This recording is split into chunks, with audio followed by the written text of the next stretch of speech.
The garage smelled like motor oil and disappointment. I sat on an overturned paint bucket, balancing a paper plate of cold turkey and congealed gravy on my knee, listening to laughter drift from the dining room. Through the thin wall, I could hear my stepmother Diane regaling her guests with stories about her recent cruise to Italy.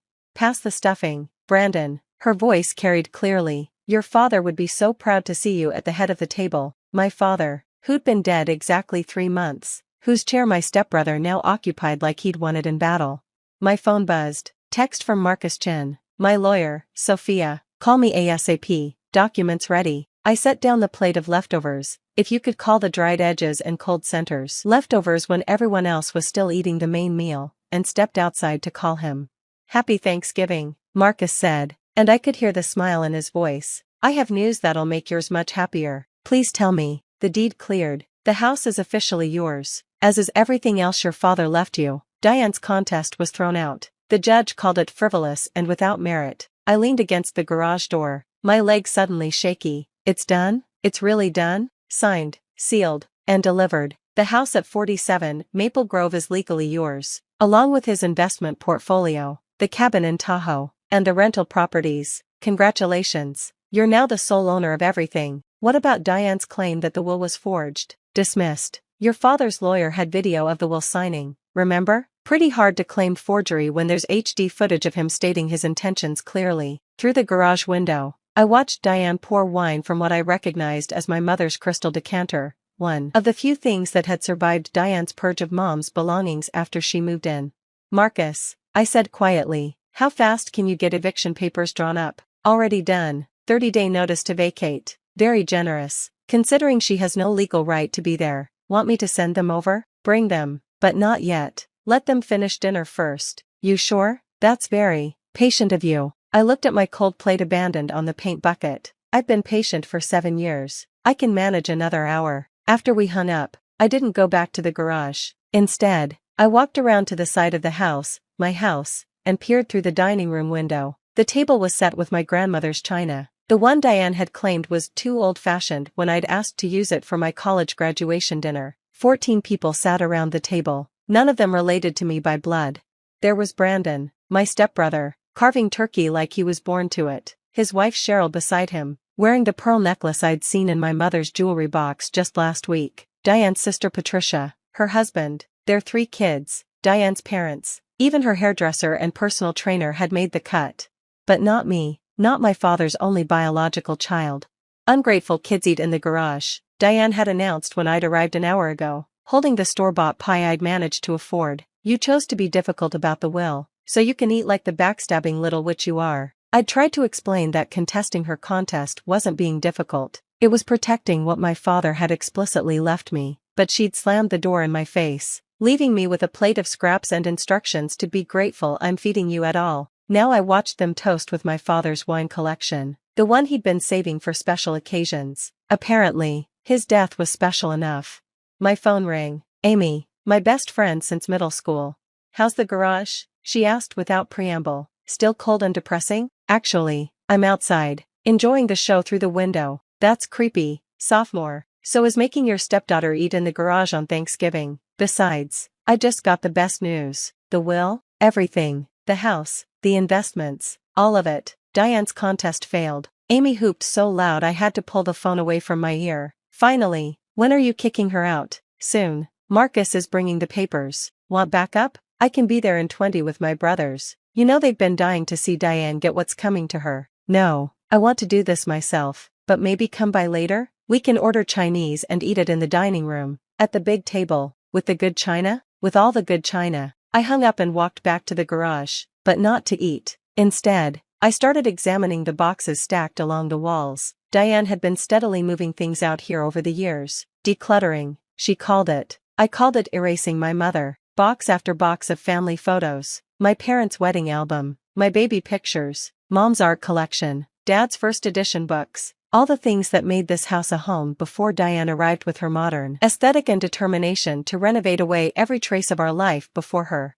In one box, I found the Thanksgiving decorations Mom and I used to put up every year, hand-painted turkey place cards with our names in her careful script, the ceramic pilgrim figurines I'd made in 3rd grade, the thankful tree where we'd hang paper leaves with our gratitudes written on them. I pulled out one faded leaf. My father's handwriting still clear, thankful for my daughter Sophia, who makes every day brighter. The tears came then. 7 years of them. 7 years of Diane slowly pushing me out. 7 years of Brandon taking my place at the table. 7 years of being told I was ungrateful, difficult, dramatic for wanting to remain part of my own family. But Dad had seen it. He'd known what would happen when he was gone. Make sure Sophia gets the house. He'd told his lawyer on that video. Everything goes to Sophia. Diane has her own money. She doesn't need mine. But Sophia needs to know she'll always have a home. A car pulled into the driveway. Marcus stepped out, briefcase in hand, looking like corporate efficiency even on Thanksgiving. Ready? He asked when I met him at the front door. 7 years ready. How do you want to play this? I thought about it. Part of me wanted to storm in, throw the papers on the table, and watch Diane's face crumble in front of her guests, but that felt too much like something she would do. Let's be civilized, I decided. Ring the doorbell. We'll do this properly. Marcus rang. Once, twice, 3 times before Brandon finally answered, wine glass in hand. Sophia? What are you? Who's this? Brandon, this is Mr. Chen, my attorney. We need to speak with Diane. She's eating dinner. You can't just. Actually, I can. I stepped past him into my house, my entrance hall, my floors that Mom had picked out. Diane, we need to talk. The dining room went silent as Marcus and I entered. 14 faces turned our way, forks suspended midair. What is the meaning of this? Diane stood, her face already flushing red. You were told to stay in the garage. I was, but then I remembered, I don't actually have to follow your rules anymore. I nodded to Marcus, who opened his briefcase. Mrs. Patterson, he began formally. I'm here to inform you that the Superior Court has upheld Mr. David Lynn's last will and testament. All assets, including this property, have been legally transferred to Ms. Sophia Lynn. That's impossible, Diane sputtered. My lawyer said, your lawyer was wrong. The will was valid, properly executed, and witnessed. Your claim of undue influence was dismissed, as was your claim of mental incompetence, as was your claim of forgery. But I'm his wife.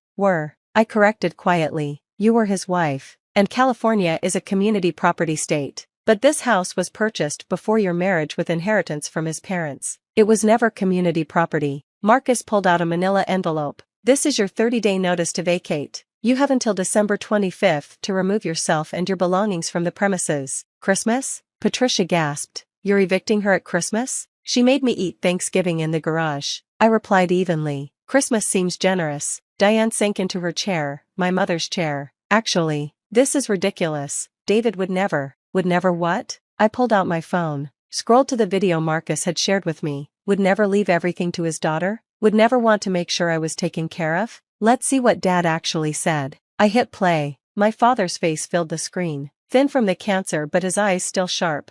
I, David Lynn, being of sound mind and body, do hereby leave all my earthly possessions to my daughter, Sophia Lynn. The house on Maple Grove, where she grew up, where her mother and I raised her, belongs to her. I know Diane will contest this. I know she'll try to take it from her. But I need Sophia to know, that house is hers. It will always be hers. No one can take her home away from her. His voice cracked on the last line. Several of Diane's guests looked uncomfortable. The video continued. To my wife Diane, I leave my blessing to use her own considerable assets as she sees fit. She came into this marriage with wealth. She'll leave it with the same, but what I built, what I inherited, what matters to me, that goes to my daughter, my only child, my everything. I stopped the video. The dining room was silent except for the grandfather clock ticking in the hallway.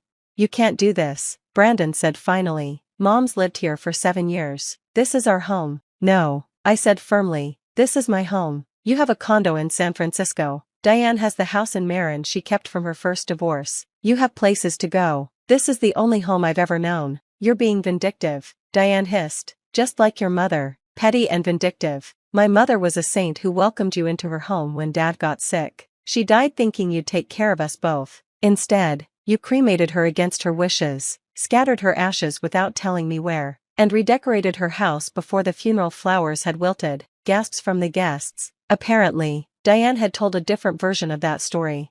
Get out. Diane stood, shaking. Get out of my house. Your house? I laughed. Actually laughed. Diane, this stopped being your house the moment Dad's heart stopped beating. You just didn't know it yet. Marcus stepped forward. Mrs. Patterson, I suggest you review these documents carefully. The eviction is legal and will be enforced. Any damage to the property or removal of items not explicitly yours will result in criminal charges. Criminal, how dare you? How dare I? I looked around the table, at all these people eating in my home while I'd been banished to the garage. How dare I claim what's legally mine? How dare I honor my father's wishes? How dare I want to eat Thanksgiving dinner in my own dining room? I picked up the plate at my father's place, Brandon's place now, and scraped the remains into the trash can Diane kept discreetly in the corner.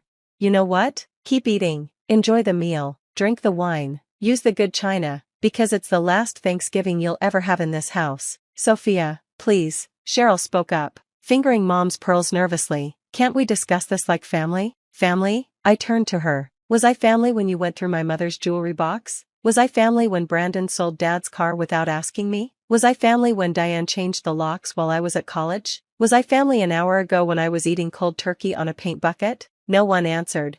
Here's what's going to happen, I continued. You're going to finish your dinner, then you're going to leave. All of you. Diane, you can come back tomorrow to start packing. Brandon, that office you've taken over? I need it cleared by Monday. Cheryl, the pearls stay. They were my mother's. You can't just. Cheryl's hand went to her throat.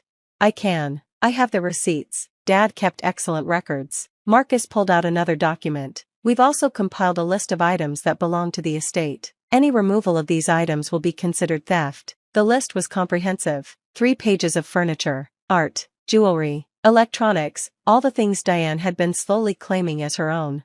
This is insane, Patricia said. Diane, call your lawyer. I did, Diane whispered. He dropped me yesterday, said the case was unwinnable. Smart man, Marcus observed. I walked to the window, looking out at the backyard where Mom had planted roses, where Dad had pushed me on the swing set, where we'd had barbecues before everything changed. I'm going upstairs to my room, I announced. You have 1 hour to finish and leave. Marcus will wait outside to ensure everyone exits. Tomorrow, the locks will be changed. Where am I supposed to go? Diane's voice had gone shrill.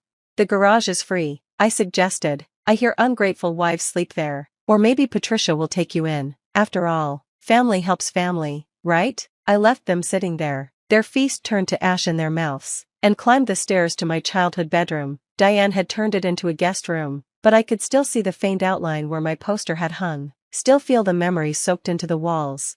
I sat on the bed and called Amy. Bring the Chinese. And champagne. Good champagne. They gone? Almost. Diane just found out she's homeless for Christmas. Karma's a bitch. No, I corrected, looking around my room, my house, my inheritance. Karma's a 25-year-old woman who just inherited everything her stepmother thought was hers. Through the window, I watched Diane's guests scurry to their cars, doggy bags forgotten, holiday cheer extinguished. Diane herself stood in the driveway, cell phone pressed to her ear, probably calling every lawyer in the Bay Area.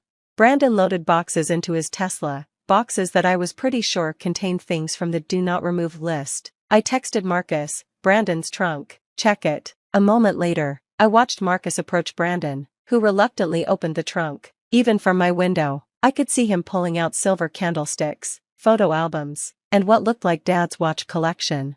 The great Thanksgiving feast was over, the pretend family scattered to the wind, and for the first time in 7 years, I was home, really, truly home. My phone buzzed, a text from a number I didn't recognize. Sophia, this is Patricia. What Diane did was wrong. We didn't know about the garage. I'm sorry. I didn't respond. Sorry was just a word. It didn't give me back 7 years of being treated like an intruder in my own home. By the time Amy arrived with bags of Chinese food and bottles of champagne, the house was empty except for the lingering smell of turkey and betrayal. To your dad, Amy said, raising a glass in the dining room where, just hours ago, I hadn't been welcome. He knew exactly what he was doing. To Dad, I agreed, then added, and to eating Thanksgiving dinner wherever the hell I want. We clinked glasses, the crystal singing a clear, bright note that seemed to chase away the shadows. Outside, the November night was cold and dark, but inside my house, everything was finally warm and light and right. Diane could eat in the garage for all I cared. Or better yet, she could find her own table. This one was mine.